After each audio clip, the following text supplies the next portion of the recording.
श्रीगुरुभ्यो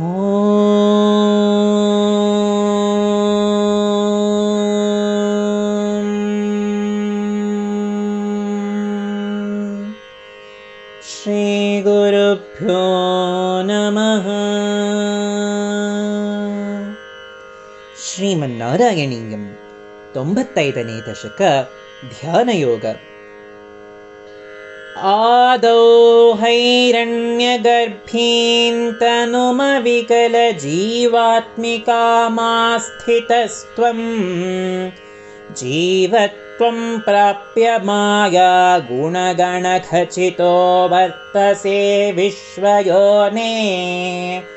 ತತ್ರೋದ್ವೃದ್ಧೇನ ಸತ್ವೇನ ತು ಗುಣಯುಗಳಂ ಭಕ್ತಿಭಾವಂಗತೇನ ಚಿತ್ವಾ ಸತ್ವಂ ಚ ಹಿತ್ವಾ ಪುನರನುಪಹಿತೋ ವರ್ತಿತಾ ಹೇ ತ್ವಮೇವ.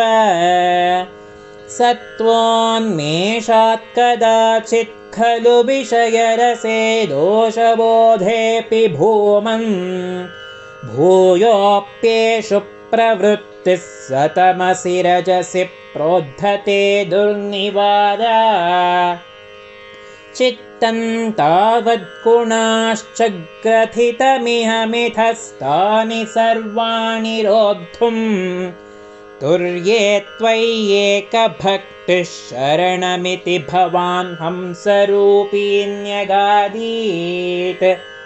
ಸಂತಿ ಶ್ರೇಯಾಂಸಿ ಭೂಯಾಂಸ್ಯಪಿ ರುಚಿಭಿದಯಾ ಕರ್ಮಿಣಾಂ ನಿರ್ಮಿತಾನಿ ಶುದ್ಧಾನಂದಾಶ್ಚ ಸಾಂತಾ ಬಹುವಿಧಗತಯಃ ಕೃಷ್ಣತೇಭ್ಯೋ ಭವೇಯುಃ.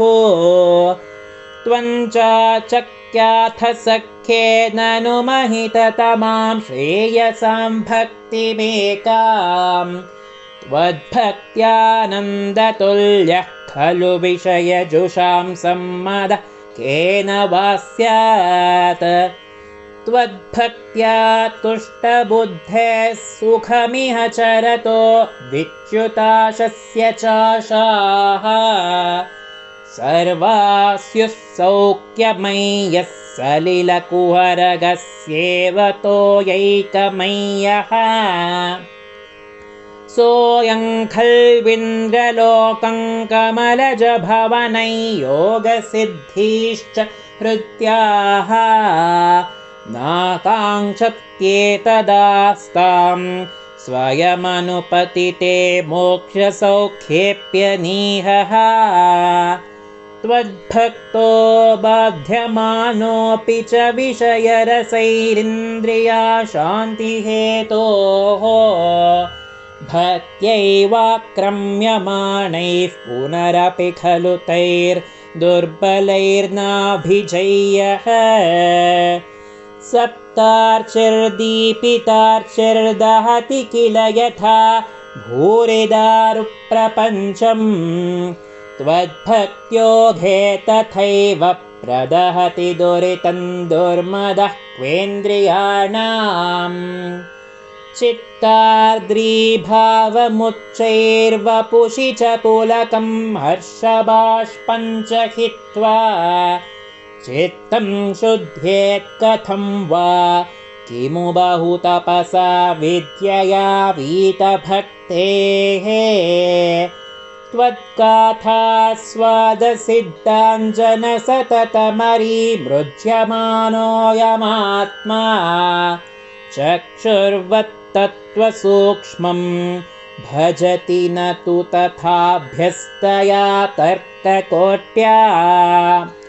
ಧ್ಯಾನಂತೆ ಶೀಲಯೇಯಂ ಸಮತನುಸುಖಬದ್ಧಾಸನೋ ನಾಸಿಕಾಗ್ರಂ ನ್ಯಸ್ತಾಕ್ಷ ಪೂರಕಾದ್ಯೈರ್ಜಿತಪವನಪತಶ್ಚಿತ್ತಪದ್ಮಂ ತ್ವವಾಂಚಂ. ऊर्ध्वाग्रं भावयित्वा रविविधुषिकिनः संविचिन्त्य परिष्टात्. तत्रस्थं भावयेत्त्वां सजलजलधरश्यामलं कोमलाङ्गम्.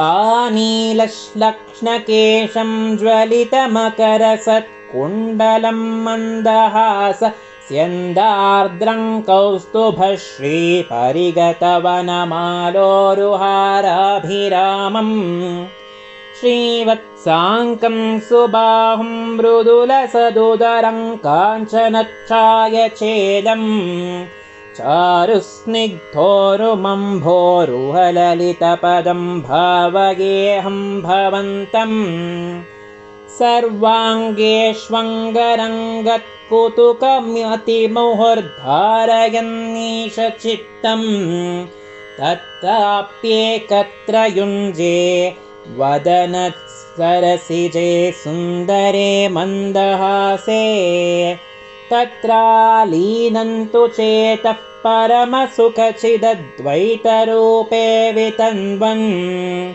अन्यन्नो चिन्तयेयं मुहुरिति समुपारूढयोगो भवेयम् इत्थन्त्वध्यानयोगे सति पुनरणिमाद्यष्टसंसिद्धयस्ताः दूरश्रुत्यादयोऽपि ह्यहमहमिकया सम्पतेयुर्मुरारे त्वत्सम्प्राप्तौ विलम्बावहमखिलमिदं नाद्रिये कामयेऽहम् त्वामेवानन्दपूर्णं पावनपुरपते पाहि मां सर्वतापात्। गोपिका जीवनस्मरणं गोविन्द गोविन्द नारायण अखिलगुरो भगवन्नमस्ते श्रीकृष्णार्पणमस्तु।